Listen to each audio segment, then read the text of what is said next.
العالمين والصلاة والسلام على نبينا محمد وعلى آله وأصحابه أجمعين أما بعد۔ حضرت انس بن مالک رضی اللہ تعالیٰ عنہ بیان فرماتے ہیں کہ کان ابو طلحة الانصاری اکثر الانصار بالمدینة نخلا وكان احب ماله الیہ بیرها وقالت مستقبلة المسجد وكان رسول الله صلی اللہ علیہ وسلم يدخلها ويشرب من ماء فيها طيب۔ یہ ابو طلحہ انصاری مدینے میں سب سے زیادہ کھجوروں کے باغوں والے تھے اور ان کا سب سے محبوب مال بیروحا کا باغ تھا اور وہ مسجد کے سامنے تھا اور رسول اللہ صلی اللہ علیہ وسلم اس میں داخل ہوا کرتے تھے اور اس کا شیریں پانی اچھا پانی پیا کرتے تھے۔ پھر جب قرآن مجید کی آیت نازل ہوئی لن تنالوا البر حتى تنفقوا مما تحبون، سورہ آل عمران کی 92 نمبر کی آیت کہ تم ہرگز نیکی اور بھلائی کو نہیں حاصل کر سکتے یہاں تک کہ اپنی محبوب چیز خرچ کرو۔ تو ابو طلحہ کھڑے ہوئے، قال یا رسول اللہ ان اللہ یقول لن تنالوا البر حتى تنفقوا مما تحبون۔ اے اللہ کے رسول، اللہ تعالیٰ فرماتا ہے کہ تم نیکی کو حاصل نہیں کر سکو گے یہاں تک کہ اپنی محبوب چیز خرچ کر دو، اور میرا سب سے محبوب مال میرے نزدیک بیروحا کا باغ ہے اور وہ اللہ کے لیے صدقہ ہے، میں اس کی نیکی اور اس کا ذخیرہ اللہ کے ہاں چاہتا ہوں۔ تو آپ اے اللہ کے رسول جہاں اللہ تعالیٰ آپ کو سجھائے وہاں اس مال کو خرچ کیجیے، یہ میں نے آپ کے حوالے کر دیا اللہ کے لیے۔ رسول اللہ صلی اللہ علیہ وسلم نے فرمایا بخیل، کہا کہ واہ واہ مبارک ہو، ذالک مال ضائع، یہ تو مال جو ہے نفع بخش ہے یا جانے والا ہے، اور یہ مال جو ہے رخصت ہونے والا ہے۔ اور میں نے سنا کہ جو تم نے کہا، اور میں یہ سمجھتا ہوں کہ اس کو تم اپنے قرابت داروں میں تقسیم کر دو، بانٹ دو۔ ابو طلحہ نے کہا کہ اللہ کے رسول میں ایسا ہی کروں گا۔ چنانچہ ابو طلحہ نے اس کو اپنے رشتہ داروں میں اور اپنے چچا زاد لوگوں میں تقسیم کر دیا۔ عبداللہ ابن یوسف اور روح ابن عبادہ کہتے ہیں بخیل ذالک مال ضائع۔ مالک پر بھی جو ہے کہا کہ یہی ایسی خیرات کی ہے، اور یہ روایت جو ہے بخاری شریف کی ہے۔ حافظ ابن حجر رحمہ اللہ اس حدیث کی شرح فرماتے ہیں کہ اس آیت پر عمل کرنے والے صحابہ میں سے ایک ابن عمر بھی ہے۔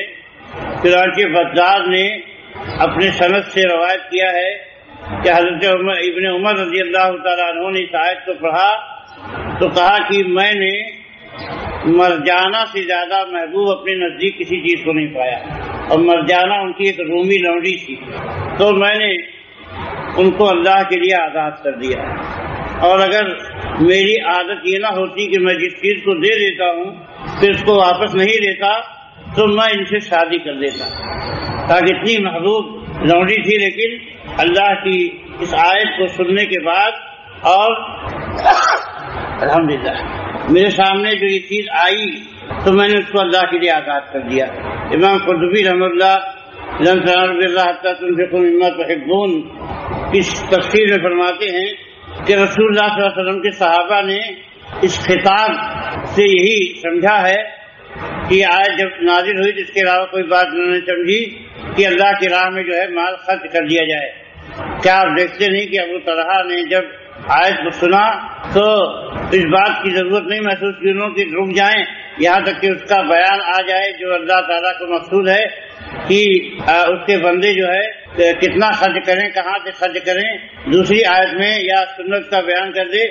بس یہ لوگ ان لوگوں کو کیا ہے بہت زیادہ محبت تھی نیکیوں اور خیر سے، تو بہت ساری چیزوں کو محبوب رکھتے تھے۔ فوراً ایک موقع ملا کہ اللہ تعالیٰ نے نیکی کا ایک موقع دے دیا ہے تو اس سے فوراً فائدہ اٹھا لینا چاہیے۔ اور دوسرا جو ہے واقعہ یہ ہے کہ ابن عمر نے اپنے غلام نافع کو آزاد کر دیا، اور عبداللہ ابن جعفر نے اسے قیمت 1000 دینار لگائی تھی۔ دینار سونے کے سکے ہوتے ہیں۔ تو صفیہ ابن ابو عبیدہ کہتی ہیں، بنت ابی عبیدہ کہتی ہیں کہ میں سمجھتی ہوں کہ انہوں نے اس آیت کے پیش نظر نافع کو آزاد کیا تھا کہ لن تنالوا البر حتى تنفقوا مما تحبون۔ اور شبل نے ابو نجیر سے اور انہوں نے مجاہد سے روایت کی ہے کہ عمر ابن خطاب رضی اللہ تعالیٰ عنہ نے ابو موسیٰ اشعری کو لکھا کہ وہ جرودہ کی قیدیوں میں سے جس دن کسریٰ کا مدائن فتح ہوا تھا، یعنی کسریٰ کی راجدھانی، تو کہا کہ جرودہ میں جو لونڈیاں آئی ہیں بکنے کے لیے ان میں سے ایک لونڈی خرید لو۔ تو سعد ابن ابی وقاص فرماتے ہیں چنانچہ وہ لونڈی خریدی گئی تو عمر نے ان کو بلایا تو وہ لونڈی ان کے دل کو بھا گئی۔ فقال ان اللہ عز وجل یقول لن تنالوا البر حتى تنفقوا مما تحبون، کہا کہ پھر عمر رضی اللہ تعالیٰ نے آیت پڑھی کہ تم نیکی کو ہرگز نہ پا سکو گے یہاں تک کہ اپنی محبوب چیز خرچ کر دو۔ تو عمر رضی اللہ تعالیٰ عنہ نے اس کو آزاد کر دیا، جو چیز پسند آ گئی اس کو آزاد کر دیا۔ تو اس طرح سے نفس کشی کا یہ ایک جو ہے شرعی طریقہ بھی ہے کہ انسان جو ہے اس طریقے سے جن چیزوں سے اس کا دل بندھ رہا ہو اس سے آزاد بھی ہو جائے اور جو ہے اس کو ثواب بھی ملے اور اعتدال کے درجے میں بھی رہے، حد اعتدال سے آگے بھی نہ بڑھے۔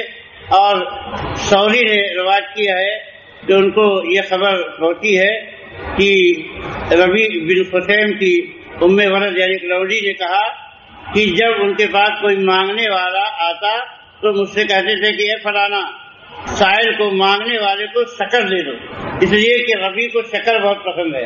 اس لیے کیونکہ حدیث میں ہے کہ جو چیز تم کو محبوب ہے جب تک نہیں دو گے تو جو ہے بھلائی کو نہیں پا سکتے، اور مجھے شکر محبوب ہے۔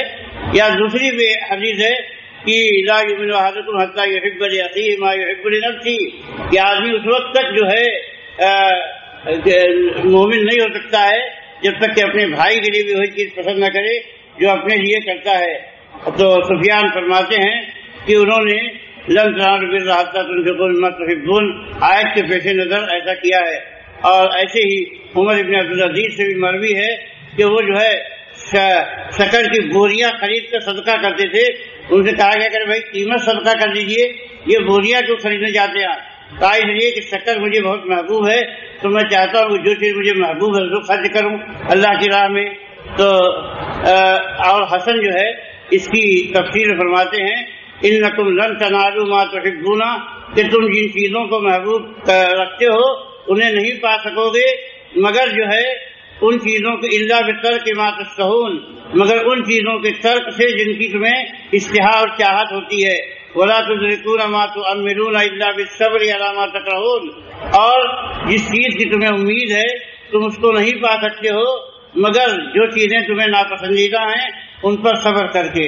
تو اس طریقے سے سلف کی فہم تھی اور اس طریقے سے ان کی مبادرت اور جلدی ہوتی تھی بھلائی کے کاموں میں کہ وہ جلدی سے عمل کر لیا کرتے تھے اور اللہ تعالیٰ کے لیے عمل کو آسان کر دیا۔ اصل میں یہ کیا ہے کہ اللہ کی توفیق کے بغیر یہ بات نہیں ہوتی ہے۔